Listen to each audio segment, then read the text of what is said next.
A CPI dos atos de 8 de janeiro volta a se reunir hoje para ouvir o ex-ajudante de ordens de Jair Bolsonaro, Mauro Cid. Por decisão do STF, o tenente-coronel está obrigado a comparecer à sessão, mas poderá ficar em silêncio. Ele está preso desde maio. A gente tem mais informações de Brasília agora com o Rafael Procópio. A CPMI, que investiga os atos de 8 de janeiro contra as sedes dos três poderes em Brasília, ouve nesta terça-feira o tenente-coronel do Exército Brasileiro, Mauro Cid. Esse é um dos depoimentos mais aguardados da comissão. O militar é ex-ajudante de ordens de Jair Bolsonaro e é acusado de organizar uma tentativa de golpe de Estado após o resultado das eleições que deram vitória a Lula. Numa perícia realizada no celular de Mauro Cid, a Polícia Federal encontrou, entre outras coisas, troca de mensagens de cunho golpista com outros militares. Além disso, foi encontrado no aparelho um outro texto que tentava dar apoio jurídico a uma possível intervenção militar, com a aplicação da garantia de lei e ordem e instalando o estado de sítio no Brasil. Um dos oficiais que trocou mensagens com Cid é o coronel Jean Lawande Júnior, que já prestou depoimento à CPMI. Ele confirmou as mensagens, mas negou que elas tinham a intenção de aplicar um golpe contra a democracia. O depoimento de Cid estava previsto para terça-feira da semana passada, mas foi adiado por conta das diversas pautas econômicas que tramitaram na Câmara dos Deputados. O Supremo Tribunal Federal obrigou o Cid a comparecer na comissão, mas ele tem o direito de ficar em silêncio diante do interrogatório. O militar irá ao Congresso sob escolta policial, já que está preso desde o dia 3 de maio em razão de outro processo, envolvendo falsificação de documentos vacinais dele, de familiares e de pessoas próximas, como o próprio ex-presidente Bolsonaro. Repetindo o que o Rafael Procópio disse, ele tem o direito de não prestar esclarecimentos ali, de dizer, olha, eu aciono aqui o meu direito de ficar calado. Pode não dizer nada, mas aí os parlamentares prometem, se ele não disser nada, há uma chance muito grande de a esposa de Mauro Cid ser convocada para esse depoimento na CPI dos atos de 8 de janeiro. Então, ele está entre a cruz e a espada. Nesse depoimento de hoje, foi adiado, hoje deve ser realizado, e é a sessão da pipoquinha, né, Sheila? Todo mundo de olho, todo mundo com um balde de pipoca no colo para acompanhar essa sessão que certamente promete ser quente. Como existe muita atenção e muito interesse, né, em torno dela, os parlamentares e muitos deles aproveitam para fazer aqueles discursos inflamados, para chamar atenção, para falar coisa fora da curva, justamente para virar notícia. Então a gente tem que peneirar muito bem para saber o que é informação de fato e o que são essas cortinas de fumaça, né? O que esse pessoal adora fazer, pendurar uma melancia no pescoço para virar assunto no dia seguinte. Assumir o palco, né? Amanhã, dia importante também, será a vez de Jair Bolsonaro prestar um novo depoimento à Polícia Federal. Agora o ex-presidente será ouvido no inquérito que apura o suposto plano montado pelo senador Marcos Duval.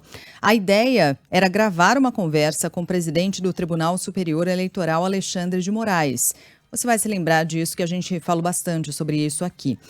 E aí, depois de gravar, obter uma suposta confissão de que o ministro estaria extrapolando os limites da Constituição. Com essa gravação, Marcos Duval pediria a prisão de Alexandre de Moraes e a anulação da vitória de Lula nas eleições de 2022. Em fevereiro, dias depois de dizer que Bolsonaro o teria coagido, o senador mudou a versão e minimizou a suposta participação do ex-presidente.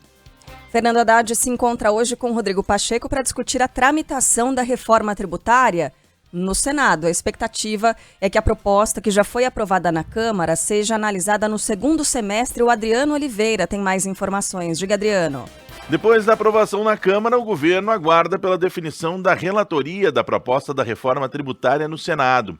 A expectativa é que o nome seja escolhido ainda nesta semana para poder dar início à análise do texto quanto antes. O Planalto trabalha com dois nomes favoritos, os senadores Otto Alencar, do PSD da Bahia, e Eduardo Braga, do MDB do Amazonas. A definição vai ser feita pelo presidente do Senado, Rodrigo Pacheco, que tem reunião prevista para hoje com o ministro da Fazenda. Fernando Haddad trabalha ao lado do presidente Lula para evitar que o texto sofra mudanças entre os senadores e tenha que voltar para a análise dos deputados. O relator da matéria na Câmara, deputado Aguinaldo Ribeiro, acompanha o debate de perto e já prevê modificações. Até para que possa facilitar esse processo de eventuais modificações, também a gente já acompanhar e quando eventualmente voltando para a Câmara, nós possamos estar com isso tudo devidamente azeitado, né? No Senado, até mesmo nomes da oposição já manifestaram a favor da reforma. São os casos, por exemplo, dos senadores Hamilton Mourão, Sérgio Moro e Ciro Nogueira. A intenção tanto do Senado quanto do governo é votar a proposta em plenário até setembro. De todo modo, a gente vai ter de ficar de olho, porque possivelmente haverá modificações nesse texto, né? A expectativa é essa, alguns senadores já pontuaram isso. Nós celebramos muito a aprovação da reforma tributária na Câmara, porque sim, foi histórica a aprovação. Ocorre que no Senado haverá alterações. E no Senado deve levar um pouco mais de tempo, até por isso a gente trouxe informação de que só em setembro, de fato, deve ser aprovada, se tudo correr bem, porque tem comissões a avaliarem para depois esse texto seguir a plenário. Então não é tão rápido quanto foi na Câmara. Mas, de todo modo, a gente está falando de um mês aí de discussões que a gente vai ter de olhar muito de perto para ver que alterações serão essas, porque à medida que vai mudando, a reforma já não é a mesma que a gente viu na Câmara. Vamos aguardar para ver quais serão os pontos principais que devem sofrer alterações. Vamos em frente aqui, porque aquela informação sobre a qual a gente falava ontem, antes de ontem, se confirmou. O presidente da Câmara, Arthur Lira, embarcou no cruzeiro do cantor Wesley Safadão nos Estados Unidos para dar início às férias. O deputado do PP acelerou os trabalhos na casa na semana passada e antecipou o descanso dele e dos colegas, instituindo o chamado recesso branco. Não gosto muito dessa expressão, mas é como se habitualmente se decidiu chamar esse recesso. E um recesso antecipado. Não há nada demais em um presidente da Câmara viajar, ir no cruzeiro do Wesley Safadão, ou seja lá de quem for. O que pega aqui nesse caso é o fato de ter acelerado votações, não só da reforma tributária, mas do CARF, mas para mim pior do que isso, é ter adiado algumas votações tão importantes como do marco fiscal, que poderia ser avaliado ao longo dessa semana aqui, não fosse essa viagem de Arthur Lira. Tem fotos, tem imagens divulgadas nas redes sociais, a gente está exibindo na nossa live, mostrando Arthur Lira nesse cruzeiro, que contará ainda com shows e apresentações de Bel Marques, Zé Neto Cristiano, Léo Santana, Marcinho Sensação e Tirulipa. Segundo o site oficial, as cabines mais baratas, sem janela, eram vendidas por R$ 5.400 por pessoa. Agora, pela Constituição, o recesso parlamentar começaria só no dia 18, hoje é dia 11, e seguiria até o dia 31 de julho, mas apenas se o Congresso tivesse aprovado o projeto de lei de diretrizes orçamentárias, o que só deve acontecer depois da votação do novo marco fiscal na Câmara, e isso ficou para agosto. Imagina você chegar na sua empresa, para o seu patrão, porque o que nós somos de Arthur Lira? Dos nossos parlamentares. Patrões. A gente é patrão, né? A gente que paga. Aí o seu Tô funcionário... pagando. A gente é patrão, vamos lá. Aí o seu funcionário chega e diz o seguinte: vamos antecipar as férias. Minhas férias serão antecipadas por quê? Tem coisa importante para fazer? Tem resultado para entregar? Fica para agosto, porque eu vou no cruzeiro do Wesley Safadão. E tem imagens exclusivas, viu, Sheila? Tem imagens exclusivas? Tem. Outras, além dessa, divulgada por todos? Sim. Dá uma olhada quem tá no cruzeiro também, você adiantou.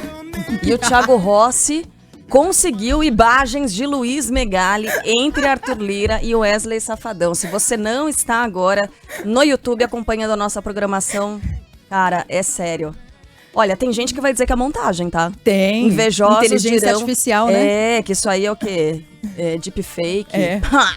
Nada disso. Luiz Megali ali, ó, com aquele sorriso maroto, né? Embora não seja de pagode que a gente esteja falando, mas Luiz Megali tá ali entre Arthur Lira e Wesley Safadão. Ô Sheila, mas sabe que a gente tá falando sobre, né, essa mudança aí no período de férias, de recesso. Depois de garantir vitória do governo na votação da reforma tributária, o Centrão, de Arthur Lira, começou a apresentar a fatura ao Palácio do Planalto. Essa né? conta ia chegar, né? Ia. E essa conta, ela envolve não só a reforma tributária, mas muito também do novo marco fiscal, o arcabouço fiscal. Tá tudo junto, na verdade, né? Entre outros cargos, o grupo está de olho na presidência da Caixa. E o indicado pode ser um aliado do senador Ciro Nogueira, ex-ministro de Jair Bolsonaro. Gilberto Ock foi ministro das Cidades e da Integração Nacional no governo Dilma Rousseff e comandou o Banco Estatal na gestão de Michel Temer. Ele substituiria a atual presidente da Caixa, a Rita Serrano, que na prática Não tem padrinho político, mas é bem vista pelo PT e pelos aliados de Lula. Funcionária de carreira da instituição, ela é sindicalista e uma das poucas mulheres que ocupam cargos na equipe econômica do governo. Isso tudo envolve também aquela troca no Ministério do Turismo, que pelo jeito vai esperar um pouquinho mais, né, Sheila? Vai esperar um pouquinho mais, não tem data definida, mas deve sim ocorrer até o final dessa semana. Quem traz informação é o Márcio Rocha. A atual ministra do Turismo, Daniela Carneiro, continua no cargo, ao menos por enquanto, já que o Palácio do Planalto ainda não definiu a data para a troca no comando do ministério.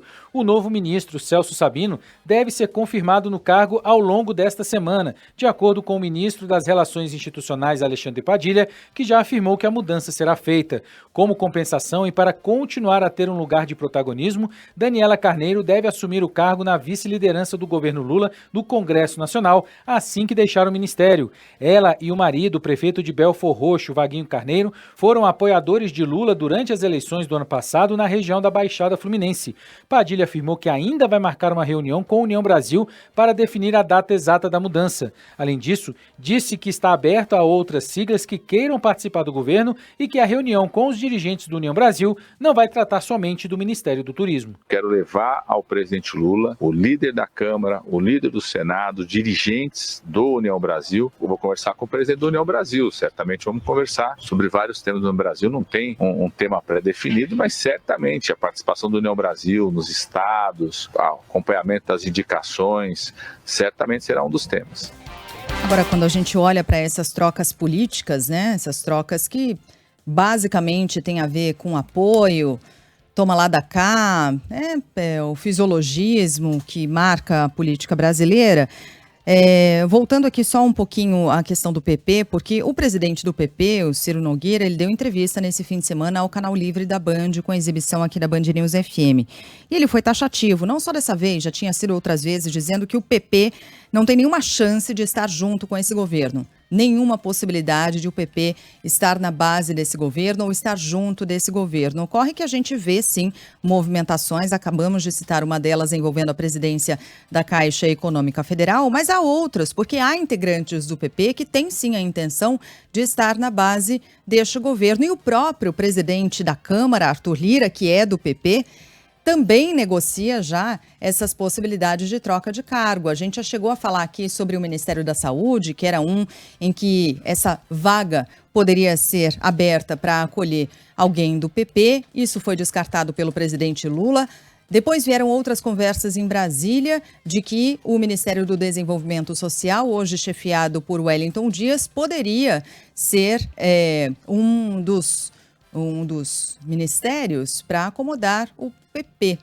A gente vai acompanhar nos próximos dias como isso deve se dar, muito embora, repito, o presidente do PP diga e seja taxativo, não teremos ninguém na base desse governo, não estaremos junto desse governo. A gente vê como política funciona, né? Nesse toma lá da cá. A gente vê como acontecem as alianças políticas, os acordos e tal. Tem, sim, essa grande possibilidade de o PP passar a integrar o governo, seja com cargos como presidência da Caixa, seja ocupando um dos ministérios. Os outros destaques do dia. A torcedora do Palmeiras que morreu depois de ser atingida por uma garrafa de vidro no pescoço é velada agora na Grande São Paulo. Ontem a Polícia Civil, como era previsto, indiciou o autor do crime por homicídio doloso, quando há a intenção de matar. Leonardo Felipe Xavier Santiago, de 26 anos, está preso e em depoimento teria dito que arremessou apenas uma pedra de gelo. Mas, segundo o delegado César Saad, titular da Delegacia de Repressão aos Delitos do Esporte, o flamenguista confessou ter lançado a garrafa. A confusão começou no sábado, por volta das 6h20 da tarde, ou seja, antes da partida, perto das placas de ferro que separam a torcida visitante. Mais informações agora, ao vivo, daqui de São Paulo, com o Lucas Josino. Josino, estou vendo que você está se deslocando, você está seguindo para a região metropolitana para acompanhar justamente essas homenagens prestadas à torcedora do Palmeiras. Bom dia para você. Isso mesmo, viu, Carla? Bom dia para você também, para Sheila, para todos os nossos ouvintes. Nós estamos a caminho ao Parque Paulista, o cemitério onde vai ser velado e sepultado o corpo da jovem Gabriela Nelly, de 23 anos, que acabou morrendo ontem, vítima da violência no futebol, de uma confusão entre duas torcidas, do Flamengo e do Palmeiras. Ela foi atingida por estilhaços de uma garrafa que se quebrou e acabou pegando no pescoço. Ela sangrou bastante, teve 2 paradas cardíacas, foi levada para a Santa Casa, mas acabou não resistindo. Olha, Carla, para fazer essa entrada ao vivo aqui na Band News FM, eu conversei com muitas pessoas próximas a Gabriela. Gabriela era uma menina feliz, embora muito jovem, apaixonada pelo Palmeiras, ia em quase todos os jogos, e muita gente não sabe que ela não tinha uma condição muito favorável, financeiramente falando, e ela cuidava de crianças autistas e também com síndrome de Down, para conseguir pagar o plano mensal do Palmeiras, para conseguir acompanhar os jogos. Ela era de torcida organizada, assim como muitas pessoas, namorava também com um rapaz de uma torcida organizada, estava pronta para entrar no estádio, ali na divisa entre as duas torcidas, para entrar no estádio do Palmeiras, entre a torcida visitante e a torcida local. Quando foi atingida por volta das 5h30, não resistiu e foi para a Santa Casa e acabou falecendo. Hoje estão previstas muitas homenagens dos amigos dela. A gente sabe que o sepultamento de um jovem geralmente é muito marcante, é muito emocionante e tem muita gente. É o que vai ser feito daqui a pouco. Começou às 7 horas no Memorial Parque Paulista, em Embu das Artes, e vai até às 6 horas da tarde. Depois ela vai ser sepultada e a gente vai acompanhar tudo de perto, com muito respeito.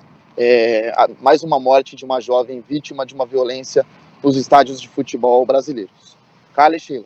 Obrigada, Lucas, pelas informações. Bom trabalho para você. Vai ser um dia muito duro de trabalho também para o Lucas. Quem já foi repórter na rua sabe como é complicado, né, fazer esse tipo de cobertura, e é fundamental para a gente manter a discussão, né, no ar, falar sobre a violência nos estádios. O Flamengo, né, Clube de Regatas Flamengo, acaba de divulgar uma nota, lamenta profundamente, aliás, divulgou a nota, a gente vai colocar aqui, né, na informação, na sequência da informação do Lucas Josino. Flamengo lamenta profundamente a morte da torcedora Gabriela Nelly, em uma ocasião que deveria ser de disputa meramente esportiva. Uma jovem perdeu a vida de forma bárbara, o que é injustificável e merece ser punido com rigor. É muito importante que tudo seja devidamente esclarecido e que os responsáveis efetivos pelo crime sejam responsabilizados. O Flamengo manifesta solidariedade à família. Bom, ontem nós conversamos com um delegado, né, responsável por essa investigação, que coíbe justamente os crimes ligados ao esporte, a Delegacia de Repressão aos Delitos do Esporte, e ele falava sobre medidas que podem ser adotadas para tentar evitar esse tipo de tragédia, né, como a gente dizia ontem. Tantas situações parecidas acontecem no dia a dia dos jogos, nem sempre elas resultam em tragédia, mas eventualmente podem resultar. Isso não pode acontecer. Esse tipo de situação que expõe os torcedores não pode acontecer. E como é que faz para coibir, né? Para evitar que isso aconteça? E o delegado dizia justamente, olha, é a punição. Essas pessoas não podem passar impunes. Essas pessoas têm que ser, primeiro, responder na justiça, e nesse caso por homicídio doloso, o que é, para muitas pessoas, uma surpresa, uma vez que normalmente nesse tipo de situação, assim como nos acidentes de trânsito, ontem nós conversávamos com o Ivan Brandão, né?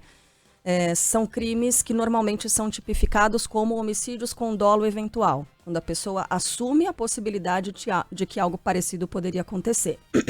Nesse caso, a polícia, o delegado responsável pela investigação, determinou que será sim homicídio doloso, quer dizer, com a intenção, ele agiu com a intenção de que aquilo poderia acontecer de alguma forma. Então, é uma tipificação ainda mais pesada do que o homicídio com dolo eventual. E também o delegado dizia, olha, essas pessoas elas precisam cumprir pena por isso e também ficar afastadas dos estádios. Porque para alguns, né, infelizmente, Sheila, o clube tem muito mais valor do que vidas de outras pessoas. O clube tem muito mais valor do que a própria liberdade.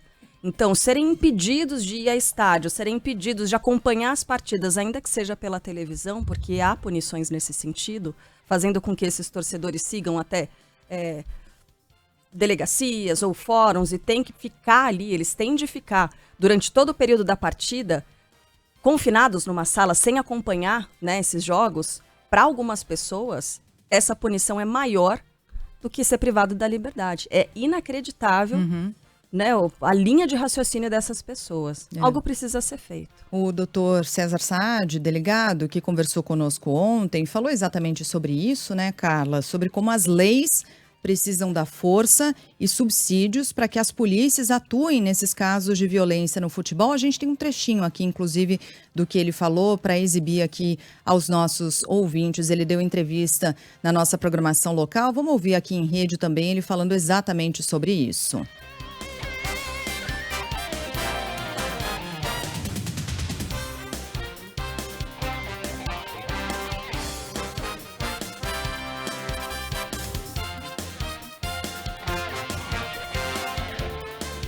Não adianta a punição para a torcida organizada, a suspensão da torcida, a proibição de faixa, mastro, camisa, se o torcedor que comete o crime, torcedor que mata, continua frequentando o estádio. A gente tem intensificado as nossas medidas aqui em São Paulo. Todos os torcedores envolvidos agora em brigas de estádio precisam se apresentar no dia dos jogos dos seus times nos batalhões aqui da Polícia Militar, e esses inquéritos que a gente apura aqui são eles de associação criminosa, de tentativa de homicídio. Não existe só isso ficar no âmbito da legislação desportiva. Note há quanto tempo a gente fala sobre como esse ambiente de entretenimento, que deveria ser um ambiente exclusivamente de diversão, se tornou um ambiente de insegurança, se tornou um ambiente de violência, ao ponto de alguns torcedores deixarem de ir a estádios por medo. A gente já fala isso já há pelo menos umas 2 décadas, pelo menos 3 décadas. E o que aconteceu? A gente continua, infelizmente, contabilizando tragédias e mortes como essa ocorrida da Gabriela, que vitimou a Gabriela de 23 anos de idade. O que vai precisar acontecer mais? Porque quando a gente fala de episódios de insegurança, a gente normalmente fala assim, vai esperar morrer alguém para mudar alguma coisa? Não, no caso envolvendo partidas de futebol, já morreram muitas pessoas. A gente vai esperar o que mais? Precisa morrer um filho de político, de um famoso, de um ministro, de um promotor, para mudar alguma coisa? Ou será que nem assim? Porque a gente está falando da necessidade de juntar, de unir, de dialogar com todas as entidades envolvidas em torno disso. Isso envolve clubes, envolve torcidas organizadas, envolve a polícia, envolve Secretaria de Segurança Pública, envolve todos os entes relacionados a esse assunto. O que faremos? A justiça? O que faremos? Que penas serão previstas? Mais drásticas? Qual é o caminho?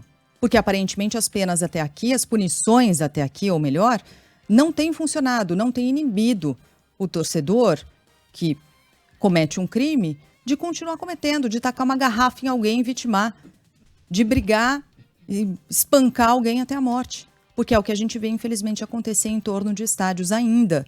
Uma tragédia terrível e sobre a qual a gente ainda não falou sobre punição exemplar, medidas mais drásticas. Vai precisar? Talvez precise. E é uma pena, porque a gente está falando de um ambiente, repito, que deveria ser de diversão e de entretenimento. Ontem a mãe de Gabriela Nelly, Juscelene Prado, disse que a filha lutava pela vida desde criança. A jovem tinha enfrentado problemas no rim e também no coração. Gabriela sempre foi a minha luz, a minha vida, a minha menininha, lutadora desde pequena com problema de saúde, que lutou até o último momento. Os médicos dizem que ela foi lutadora ali na UTI, ela tinha tudo para viver. E nessa fatalidade, porque não foi o problema de saúde que ela tinha que matou ela. Foi uma garrafa que cortou a jugular dela. E hoje a gente está sem ela aqui. O avô da jovem, Luiz Henrique Neri, fez um apelo às torcidas. Peço a todos aí das torcidas organizadas, né? Vão se divertir, vão curtir o seu time, não é problema nenhum. Agora, violência, pelo amor de Deus. O mundo já está tão cheio de violência. Mais violência, para quê? Para morrer uma jovem? E deixar a família toda triste, né? Todo mundo contra amigos, familiares, né? Eu não sei por que se faz isso, né? Eu não tenho resposta. Josué Dias de Curitiba mandou uma mensagem que faz muito sentido, Carla. Parece que o futebol é um mundo à parte, onde tudo pode. São brigas, mortes, preconceito nas arquibancadas, racismo, homofobia e tá tudo bem. No final das contas não dá nada. E infelizmente o Josué tem toda a razão quando fala isso. Punição branda, às vezes nem tem, às vezes não acontece nada. E a coisa se repete, a história se repete.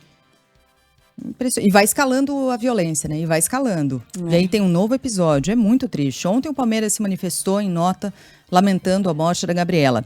A nota diz o seguinte: não podemos aceitar que uma jovem de 23 anos seja vítima da barbárie em um ambiente que deveria ser de entretenimento.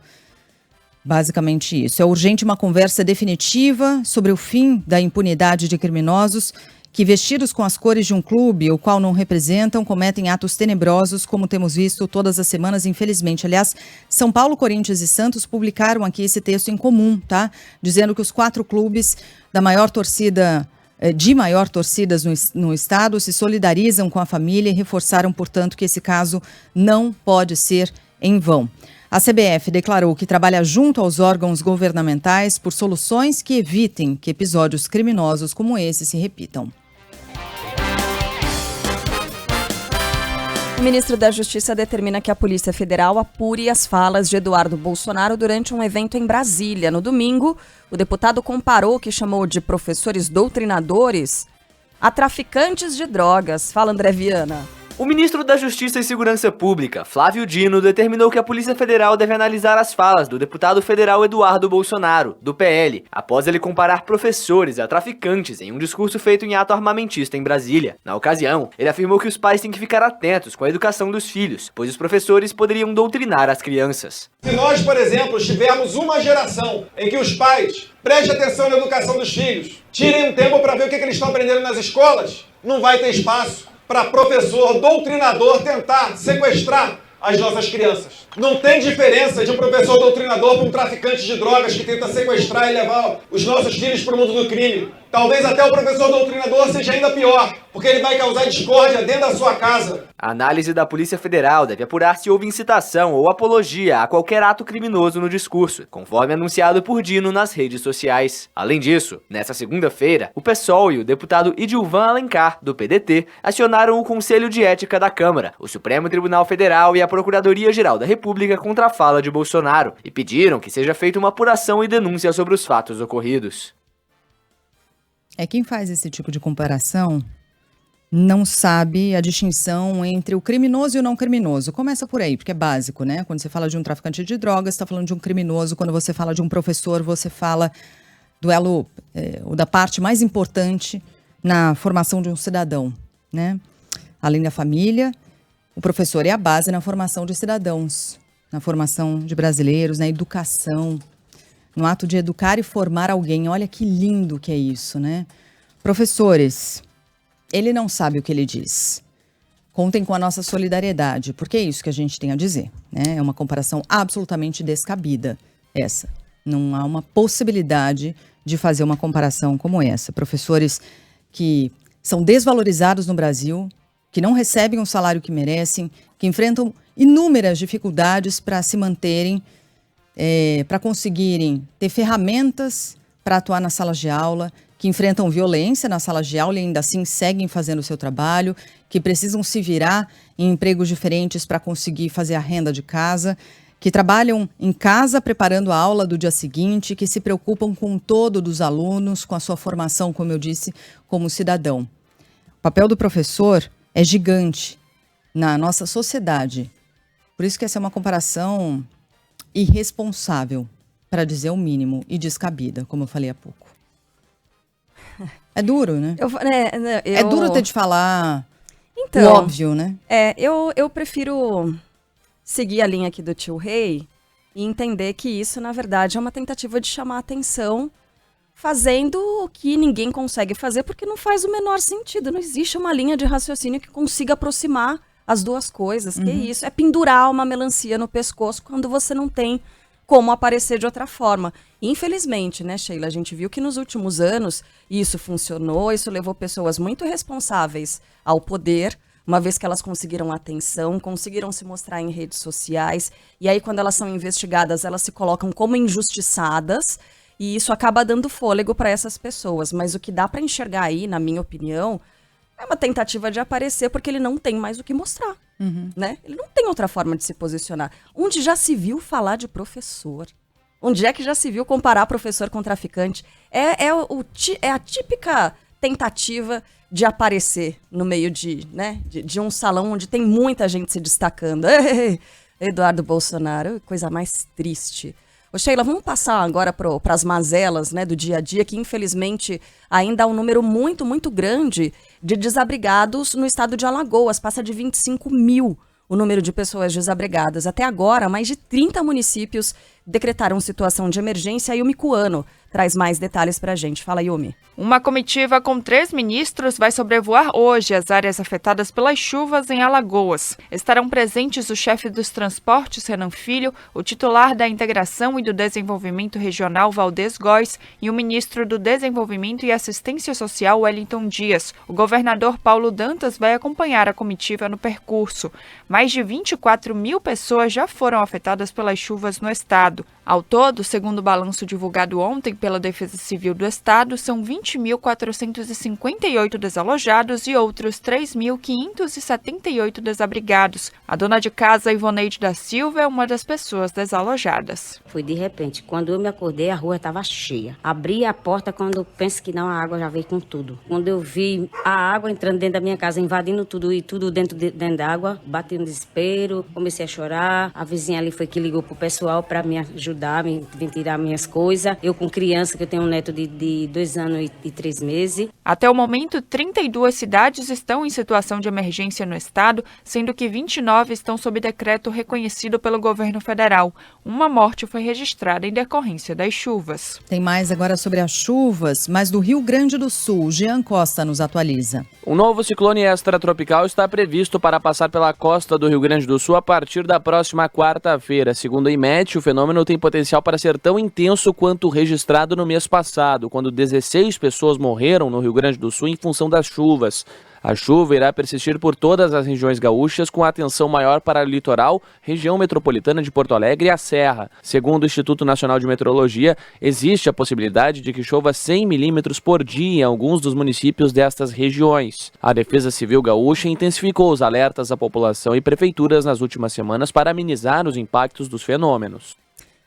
No Recife, depois da tragédia que deixou 14 mortos, mais um prédio desabou, mas tem feridos dessa vez. Fala, Cacá Barbosa. A Defesa Civil realiza novas vistorias no conjunto onde ocorreu o desabamento de um prédio residencial na semana passada no Grande Recife. A tragédia em Paulista, na região metropolitana da capital pernambucana, deixou 14 mortos e 7 feridos. Ontem, 3 dias após o desastre, um novo edifício veio abaixo na cidade do Recife. Felizmente, desta vez não houve vítimas. O prédio comercial estava desocupado havia mais de um ano. Os agentes procuram o dono do imóvel para checar se ele fazia reformas irregulares no local. Os problemas estruturais nos prédios de Paulista já haviam sido identificados num relatório feito pelo Instituto de Tecnologia de Pernambuco em 2009. Todos são construídos no formato prédio caixão, que ao contrário dos projetos convencionais, não conta com vigas ou pilares e são sustentados por alvenaria. Na época, dos 5.300 edifícios vistoriados, 2.500 apresentaram risco alto. Outros 300 foram avaliados com risco muito alto de cair. E desde então, nenhuma providência foi tomada, como explica o engenheiro da Defesa Civil de Paulista, Emerson Suami. E de lá para cá ele vem se deteriorando mais, né? A estrutura vai se comprometendo. Como não tem manutenção e o pessoal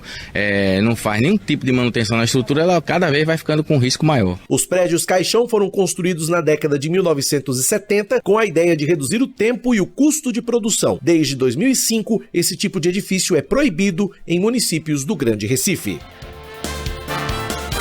No Rio de Janeiro, motoboys vão até a casa de um homem depois de um entregador ser agredido. A Mariana Albuquerque está com a gente ao vivo, vai trazer os detalhes dessa história. Conta pra gente, Mari, bom dia.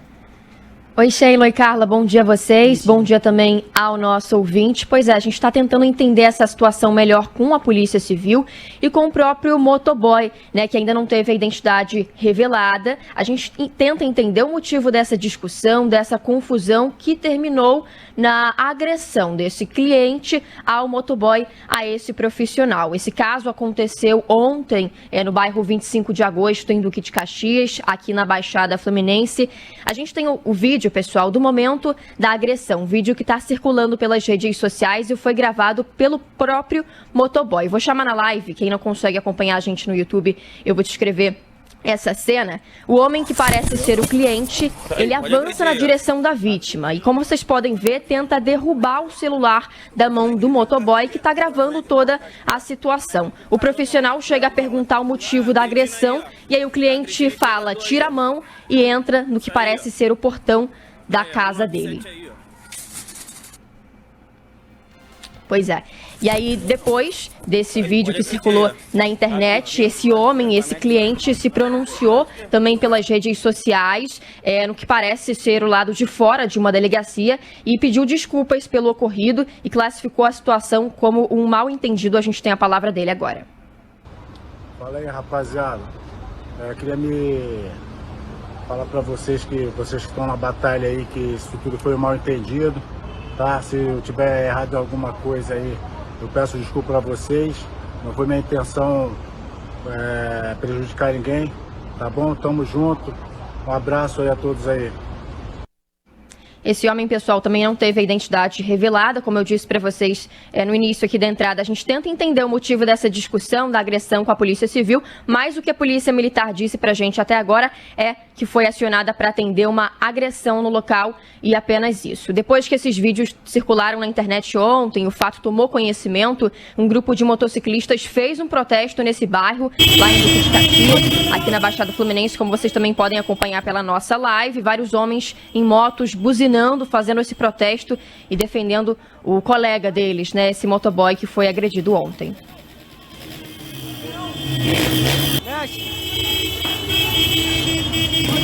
Lide com as manifestações depois. Obrigada, Mariana, pelas informações. Bom trabalho por aí. Valeu, gente. Bom jornal. Valeu. Em Goiás, o médium conhecido como João de Deus é condenado mais uma vez por crimes sexuais. Leonardo Calazenso tem mais detalhes.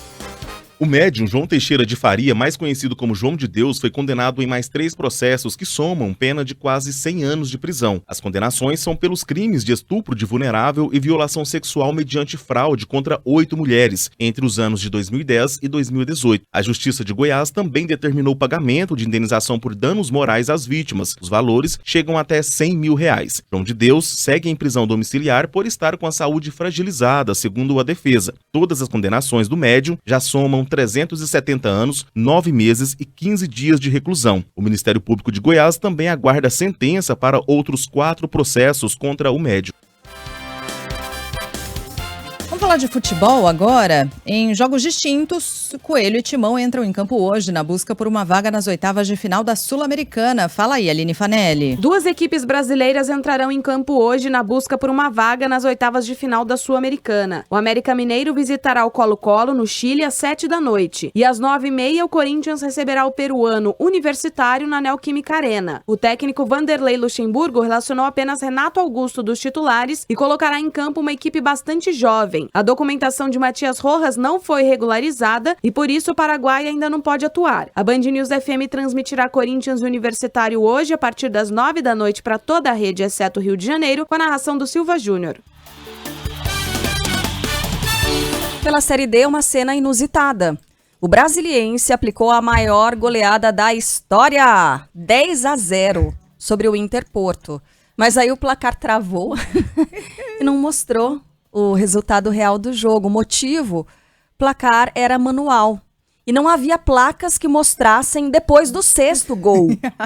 Mano do céu, não, ou seja, o placar oficial do jogo terminou em 6-0. Na verdade foi 10-0, mas se não tem nem o 7, nem o 8, nem o 9, quem dirá 1 e 0, né, para colocar ali para a atualização correta desse placar. Então quem está acompanhando na live vê Brasiliense 6, Inter Porto 0, mas a gente sabe que a verdade não é essa, né?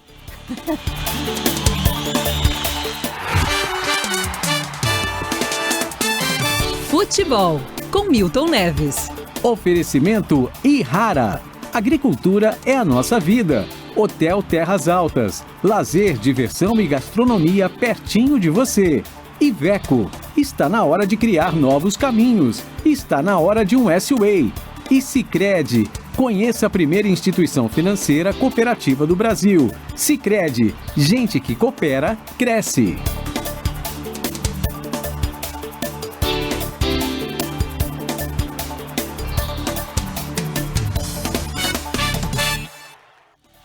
Fala, Milton, bom dia. Como é que vai? Primeira-ministra nossa.